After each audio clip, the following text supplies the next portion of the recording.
28,000 అక్రమ కట్టడాలున్నాయండి. హైదరాబాద్ లో వర్షం నీళ్ళని తీసుకుపోయేటువంటి నాలాల మీద, స్టామ్ వాటర్ డ్రైన్స్ మీద 28,000 అక్రమ కట్టడాలని మెర్సీలెస్ గా ఒకటి మాత్రం చేస్తున్నాం. ప్రతి సర్కిల్ కు ఒక ఫ్లయింగ్ స్క్వాడ్ పెట్టమని ఇప్పుడు చాలా సీరియస్ ఆదేశాలు ఇవ్వడం జరిగింది. హైదరాబాద్ లో అక్రమ కట్టడం కడితే నిర్దాక్షిణ్యంగా కూల్చివేస్తాం. ఇక నుంచి అక్రమ కట్టడాలు ఎట్టి పరిస్థితుల్లో హైదరాబాద్ లో అనుమతించబడాయి.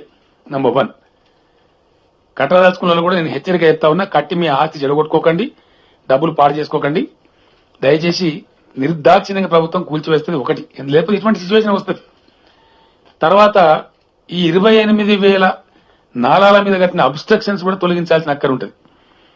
మీడియాతో నా ప్రార్థన, దయచేసి మీరు ఇప్పుడు ఎట్లయితే రిపోర్ట్ చేసినారో సమస్యను, ఇవి కూల్చేటప్పుడు కూడా మీరు పాజిటివ్ ధోరణితో కరెక్ట్గా కూలుస్తున్న ప్రభుత్వం సపోర్ట్ చేయాలి. అది ధర్మం.